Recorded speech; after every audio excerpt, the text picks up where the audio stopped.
आत्मा मालिक हो करके ये मेरे कर्मचारी है, मैं मालिक हूँ।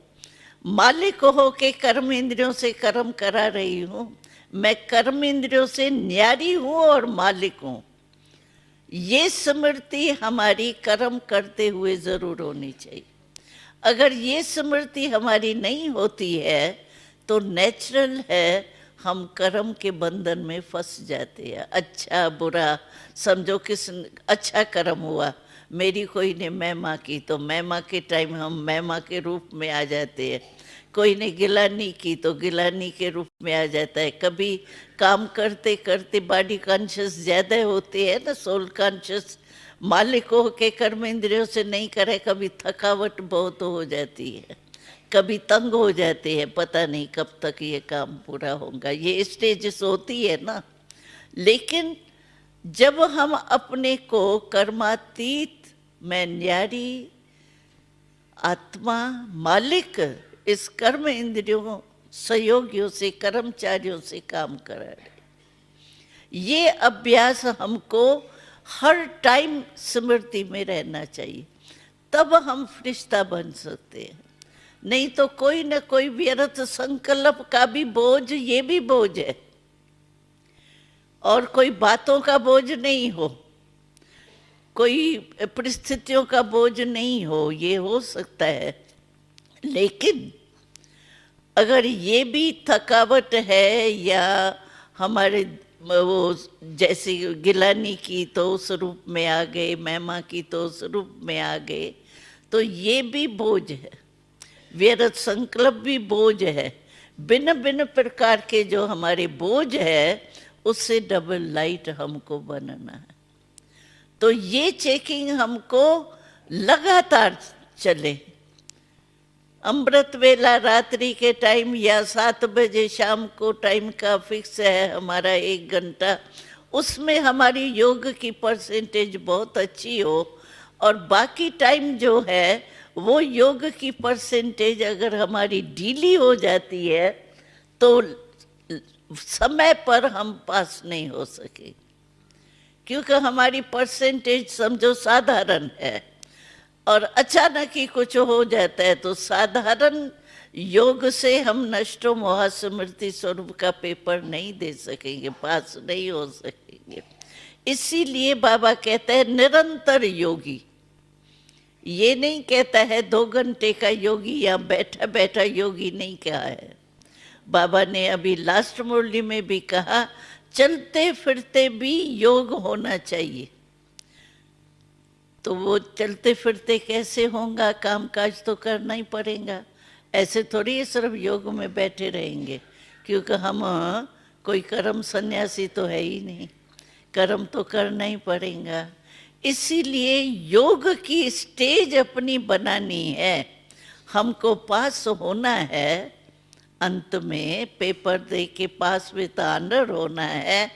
तो ये सारे दिन की प्रैक्टिस चाहिए किसी भी समय। और दूसरा आजकल बाबा ने लास्ट मूल्यों में कहा कंट्रोलिंग पावर आपकी बहुत पक्की चाहिए।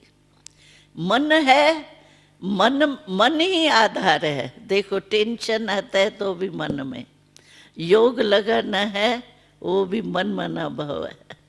तो मूल तो हमारा मन ही आधार है। तो मन जो हमारा आधार है, उस मन में अगर व्यर्थ संकल्प चल रहा है या कर्म करते कर्म कॉन्शियस ही हो जाते हैं, बुरा नहीं मानते हैं, बुरा नहीं, व्यर्थ संकल्प नहीं चलते हैं, न को उल्टे संकल्प चलते हैं, लेकिन कर्म करते कर्म कॉन्शियस हो जाते, सोल कॉन्शियस नहीं होते। तो कर्म कॉन्शियस के टाइम समझो अचानक ही कुछ हो जाता है, तो मैं नष्टो मोहा स्मृति स्वरूप कैसे हो सकेंगी? सेकंड के सवाल है, सेकंड तो ऐसे ही बीत जाएगा। इसीलिए बाबा कहता है कि निरंतर योगी बनो, और निरंतर योगी का अटेंशन रखो। भले कर्म कर रहे हो तो भी सोल कॉन्शियस हो के कर्म करो, मालिक हो के कर्म इंद्रियों से करा रहा हूँ, ये नशा और स्वरूप की स्मृति अनुभव होनी चाहिए। ऐसे नहीं मन में मैं समझूं बस मैं तो आत्मा हूँ ही, मालिक ना, ठीक है काम कर रही हूँ, मालिक हूँ ही, नहीं, इमर्ज हो।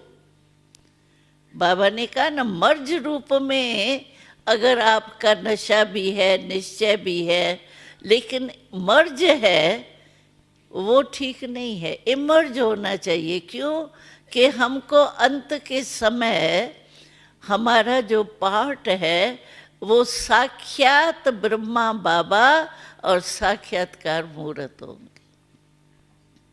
तो साक्षात्कार कैसे होगा हमारे से?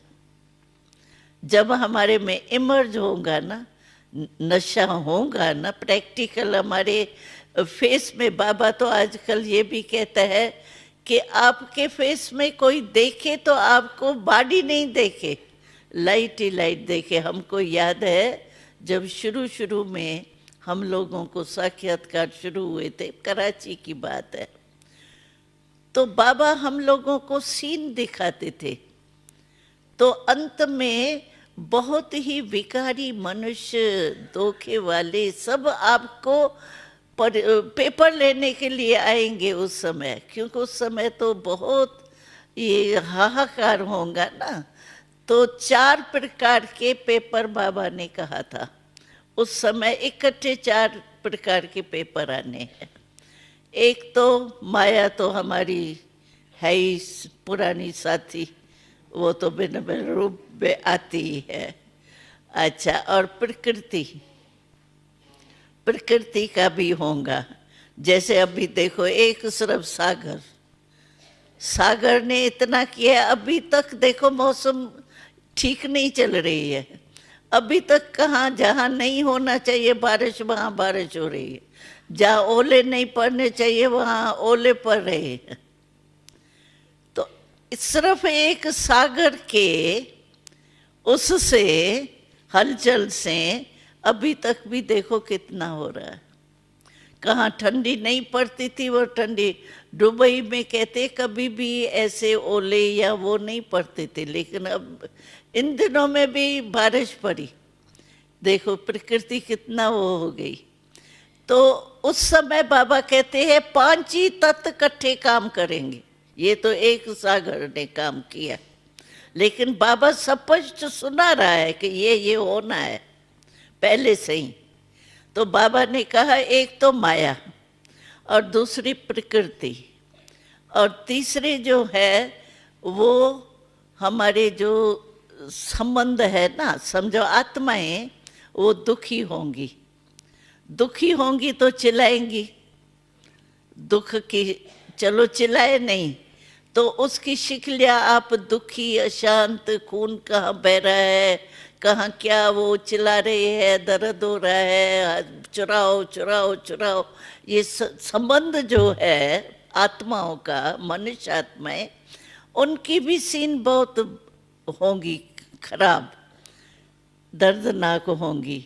और चौथा अशुद्ध आत्माएं जो प्रवेश होती है ना, क्योंकि अकाले मृत्यु बहुत होंगी। अकाले मृत्यु होंगी तो वो आत्माएं जब तक उन्हों को मुक्ति मिले तब तक घूमेंगी।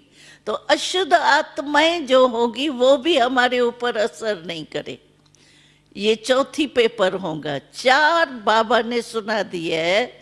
जैसे सुनाते हैं ना सीन, कभी वो ड्रामा वगैरह में दिखाते हैं कि बहुत सीन दर्दनाक है, इस तरफ भी नहीं जा सकते, इस तरफ भी नहीं, चारों तरफ वो आके लगेंगे।